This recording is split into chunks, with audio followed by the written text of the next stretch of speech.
Hey folks, welcome to Arkansas Fish and Forest, a channel where we will explore the great fisheries and forests across the state of Arkansas. Today join us as Caleb and I pursue striped bass on Lake Ouachita.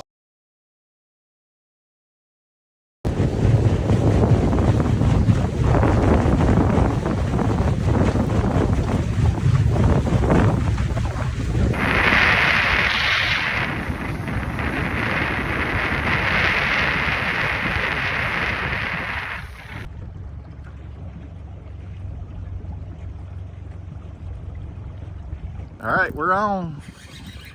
Got him. First fish of the morning. What do you think it is? A striper or a hybrid?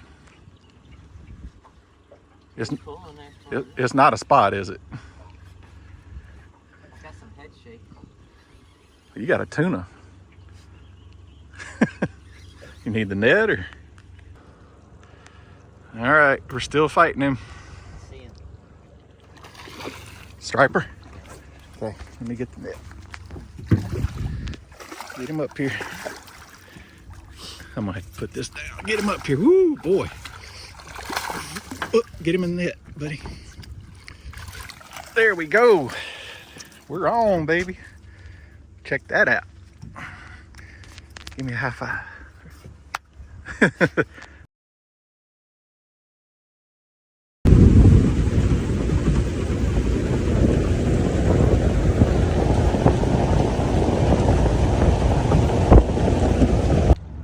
All right, I'm gonna explain what we're doing here this morning. So we're trolling here near the dam. The water temperature is about 85 degrees. We got a thermocline at about 30 feet, 25 feet, somewhere in that range.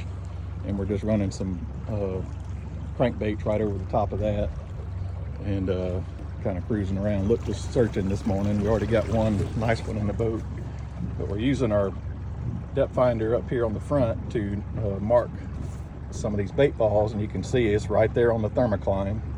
There's a good bait ball there. Not seeing any fish on it much though. But anyway, that's what we're trying to do, is cruise through there and catch these stripers as they're schooling on this bait. And then on our front one, we're running the side view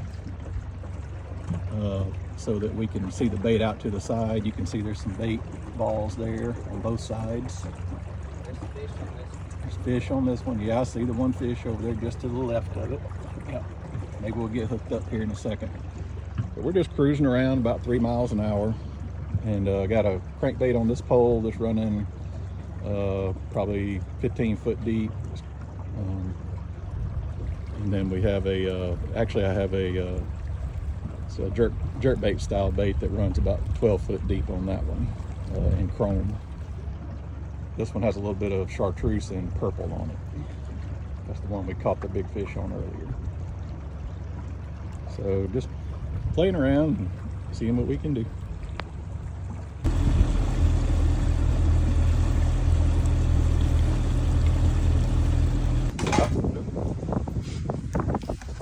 All right, we're here. We're about to start cleaning the fish. Took real good care of it, kept it in cold ice the whole time. And we had another bite, but this was the only one we got in the boat this morning. So we're going to go back and try again tomorrow. This one was about 6.5 pounds, so pretty decent sized striper. Got us a good cold saltwater ice bath over there to put the fillets in. And I'm gonna hand this to you, Caleb, so you can video while I do this. So what I'm gonna do is kind of treat this like an ocean fish, because they do occur in brackish water. But we're gonna fillet this thing out, but I'm gonna leave the skin and the scales on, so that if we want to grill it, we can do what we call on the half shell. And if I do want to fry it, I can still cut the skin off at a later time. One of the things I do, some people use their knife to do this, but I like to take a few scales off along the top ridge up here, so I can run my knife through it pretty easily. Not all the scales, because you want it on there when you're grilling it. So take a few scales off around the outline here where we're going to be cutting. Do the same thing on this side.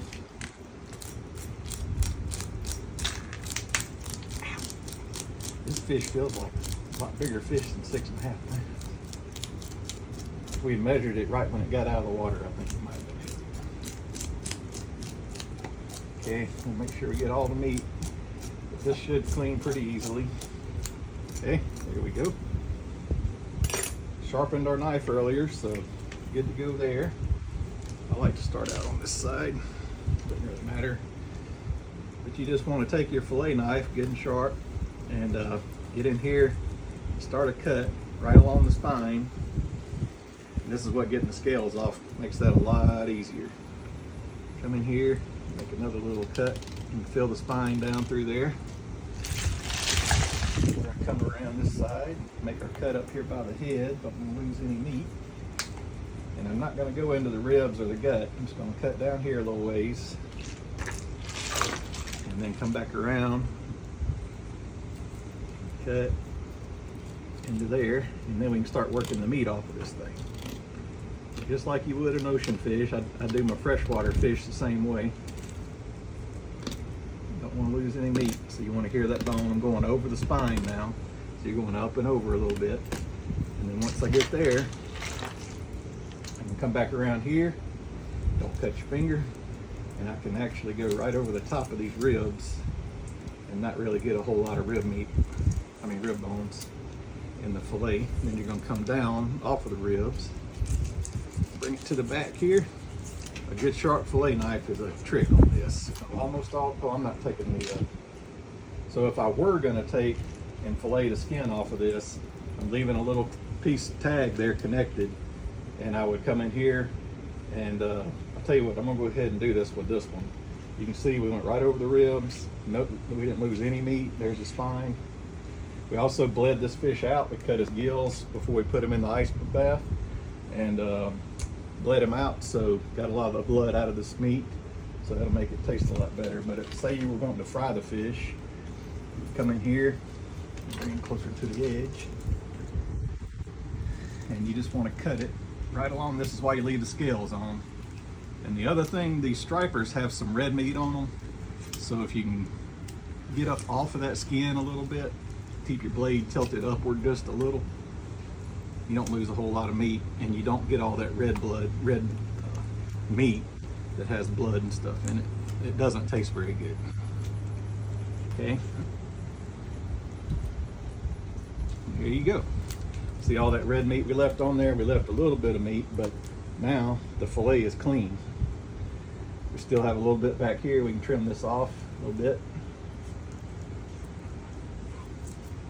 There you go, a nice pretty fillet. A lot of people don't like to eat these because of that red meat. If you bleed them out and, like I say, go a little bit higher off your skin there, you get a nice pretty fillet that'll taste good. And we're going to come in and do our other side. Same thing, don't cut your hand.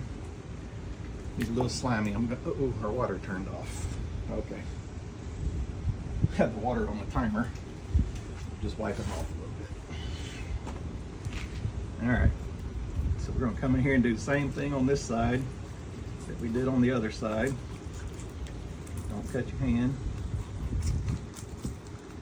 Right along the spine, and then take it this way to get it on down a little bit. Come in here and make the same cut up here at the top. Get my meat. Okay, we're going to work our meat off the bone again.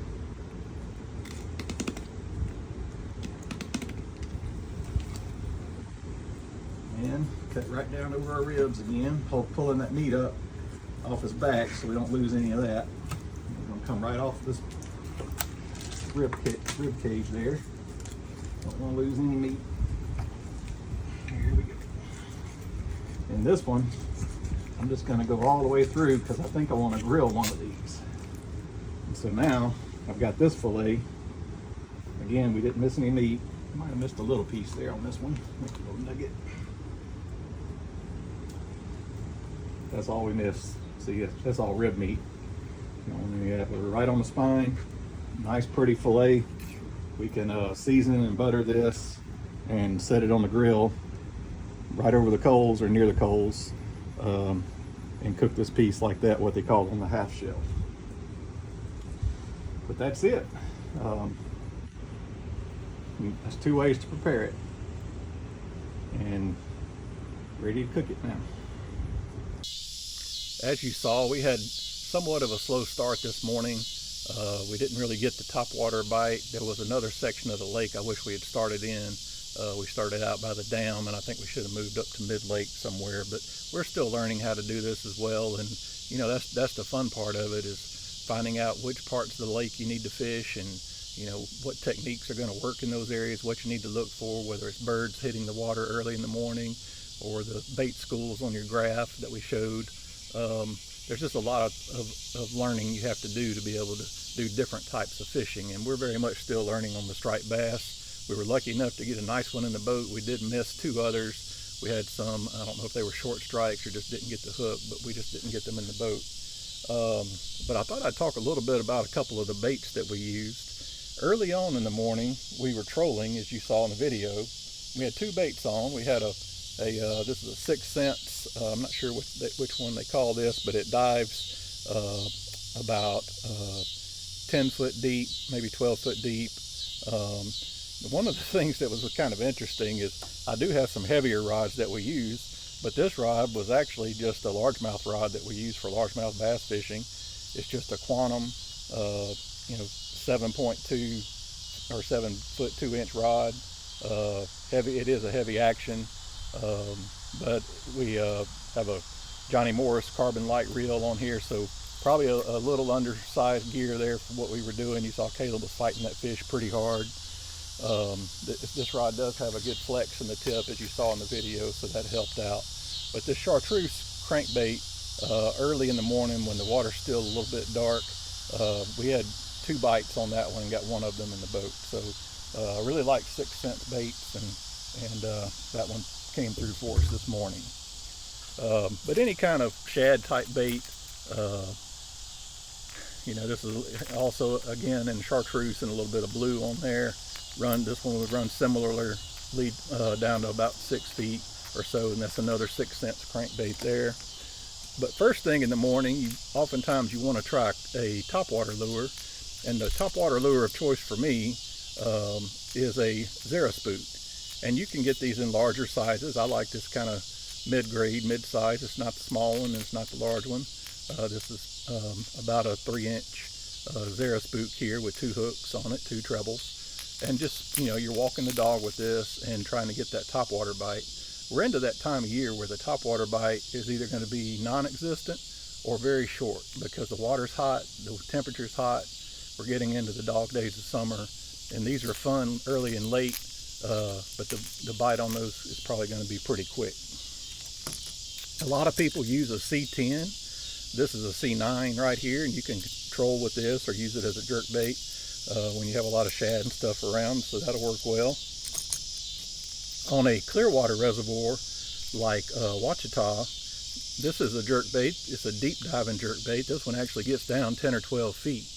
And you saw on the graph, we were seeing bait schools and fish from anywhere from 10 to 30 feet, where the thermocline started at around 30 feet. And so, this is kind of a ghosty shad, megabass. This isn't a megabass, but a megabass style jerk bait, and that can work really well as well. Another lure I like to troll with this is a red eye shad, but it doesn't really matter, but the rattle trap works really well. This is a 3/4 ounce rattle trap in a kind of a ghost shad. Again, in that clear water, I like the ghost. This one does have the rattles in it, and I have caught hybrids on this. I've yet to catch a striper on it, but I know it will catch them. But I've caught several hybrids on this. Okay, later in the morning when they start moving down a little deeper, and again, this pole is a Johnny Morris carbon light, and it's a heavy action as well. This one's got a little bit more stiffness to it, so this is really a better striper rod. The other one did fine, but this was probably, if you get a bigger striper on, this is going to work well for you. We got some 55-pound braid on here this is actually to a lighter braid leader, and we probably should have had a fluorocarbon on there with that clear water at Ouachita. Okay, Now, if I really want to get heavy with my gear, you don't have to spend a ton of money on this. This is just a Shakespeare Ugly Stick rod. I've used this for saltwater fishing. I've used it for cat fishing, and I use it for striper fishing. And then we have a Shimano FX 4000. That's not a very expensive reel, but it's got a good backbone to it, a good gear system in there, and good drag, and it can hold up to those heavier fish. So not a lot of money in that. Probably not much over maybe $130 in the whole pole and reel and everything. But these bucktail jigs, I wanted to show that when you're doing some vertical jigging or even trolling, you can troll with these as well. But the stripers love these bucktail jigs. We didn't get one on this trip, but I have had in the past. But anyway, that's just a real quick overview. Didn't want to spend too much time on that. Again, we're still learning the fishery and learning the lures to use, and if it was a different time of year, I'd have a different set of lures up here to look at. But this time of year, you want to have lures that are going to work the surface down to about 30 foot in depth, and you need to be set up. In this boat, we're set up to troll pretty well, or we can stop what we're doing and do some vertical jigging or just casting around. Yeah, we had a good time, and hope you enjoyed the video, and hope you join us again next time.